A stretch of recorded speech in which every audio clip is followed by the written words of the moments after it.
Around 4,300 years ago, Egyptians became the first to mention the routes that lay on the vast expanse of the world's third biggest water body, the Indian Ocean. As mentioned in the Annals, their ships sailed for trade to the land of Punt, which historians believe was modern-day Somalia. The Arabs and the Chinese followed them in 9th and 15th centuries respectively. Once again, the reason was building new channels of business. The Russia-India Specially Privileged Strategic Partnership enjoyed today germinated from the mission led by the Russian Afanasy Nikitin in 1469, who sailed the Indian Ocean on an Indian trading vessel. In comparison, Vasco da Gama, the famous Portuguese navigator, reached India only in 1497. In some way, we can say that the Indian Ocean became a gateway to the subcontinent for the Europeans, be it the English, French or Dutch, to not only conduct trade but establish colonial rule in southern Asia. For the supreme navies of these countries, this became a risk worth undertaking. But how did it get its name? Well, it isn't so simple. Yes, India has the longest coastline on the ocean, and the name is justified, but it became widespread in 18th century. Until then, many called it the Eastern Ocean. The Chinese explorers, on the other hand, named it the Western Ocean due to its location, respective to their coordinates. Greeks, as usually, have the most epic eponymous version, which alludes to the mythical king Erythras, in whose name the region was known to them as the Erythraean Sea. Somehow, the Greeks knew that the color of the ocean is deep blue. The term Indian Ocean came forth in the 15th century and has its origins in Europe. The aim of all trade that was happening with Asia, especially after the Ottomans monopolized the western end of the Silk Route, was to get the spices out of India. All thoughts, words and actions sailed towards the then richest country in the world in terms of the exotic resources that it had.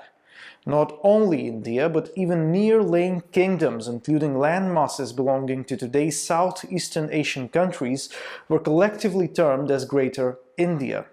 It was this part of the world that we can say without any doubt fueled the Industrial Revolution in European nations. Therefore, to call the ocean after the country with the most strategic location on its shores was only logical. Even today, India, as the fastest growing economy, stands tall over the waters that bring monsoons after the hardships of scorching summer. These have fed its civilization for millennia. What's interesting about geography is that historic events might change their shades, but the stage is always the same, and it sets rules which can't be easily altered. Be it the Himalayas or the proximity to the ocean, geographic factors have played an important role in forming the culture of the inhabitants of the Indian subcontinent. Tales of ancient submerged cities like Dwarka have left an imprint on the subconscious of the locals. Ancient manuscripts are full of stories related to floods. Universe, in fact, was submerged under the waters during its unmanifest state. The churning of the ocean is yet another story mentioned in the Puranas, when demigods and their opposition extracted innumerable wealth from the depths of the primal water body. Economically speaking, India conducts most of its trade through the Indian Ocean. It is centered strategically near to the resource-rich Africa, energy markets of the Middle East, and Asia's labor market.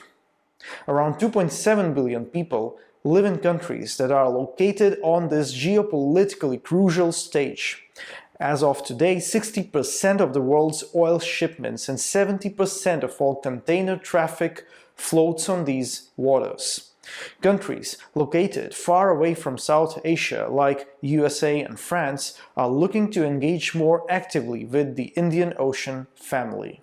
This makes it important for India to hold on to the gift provided by nature and increase its influence by forming a positive environment for discussion in the region, plus building a strong narrative aimed at dominance in which it plays the main stabilizing role. Let's begin with why India must lead the way in matters pertaining to the geopolitics of the region. After every why, we will try and give an answer to how, saying that waking up early is good for efficiency is one thing, but waking up is a different kind of effort. Well, number one, countering China. China's string of pearls, which is basically a geostrategic move to counter India's influence in the region, is gaining traction every year. It is a network of facilities and relationships extending from mainland China to Port Sudan. A pearl is basically an infrastructure project that gives China an advantage in the region. These are in countries like Sri Lanka, Pakistan, Bangladesh, Maldives, and Somalia. The crisis in Sri Lanka in 2020 played into India's hands as it created an unstable situation for China. But overall, China has a more protruding financial muscle than India, and therefore the overall status is threatening. The biggest threat isn't economical, but military. In case, God forbid, there is a large-scale conflict in the Indian Ocean, Chinese military will literally be at our doorstep. What should Indians do about it? Concentrate its efforts on developing the so-called idea of a necklace of diamonds, together with China's opponents. And not forget the countries that might not necessarily be China's enemies, but are India's good friends. For example, Iran. Necklace of Diamonds is India's move to encircle China. It involves building infrastructure projects with countries like Singapore, Vietnam, Indonesia, Seychelles, Iran, Oman, Mongolia, and Japan. I'll be honest here and say that much remains to be done. In a chance of conflict on the waters of the Indian Ocean, China as of now has the upper hand in terms of the infrastructure and technology. But a conflict isn't always about military bases. There is a point in case in India's favor. India's projects are in countries with stable economies. As for China, do I have to tell my viewers how stable right now Sri Lanka is, and Pakistan and Somalia are? And the second point in India's favor is China's debt-trapped diplomacy, which it uses to further the reach of its string of pearls. Sri Lanka is a good example of that. Number two, almost all resources are in the region. The wide range of resources located in countries surrounding the ocean make it crucial for India to have constructive bilateral ties with them. The energy resources in countries on the Arabian Peninsula, rare metals in Australia, rubber from Southeast Asia, minerals from Africa, and so on. 40% of Indian Ocean's strategic waters are occupied by India. The trade in the region is vital for fueling the fastest growing economy that India is. Once the benefits are reaped, they must be invested in building geostrategic might in the region. India has a huge potential for that through its strong diaspora.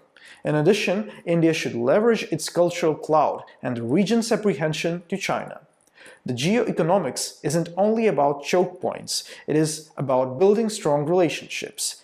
India mustn't forget about the smaller islands that have issues with which we can help them.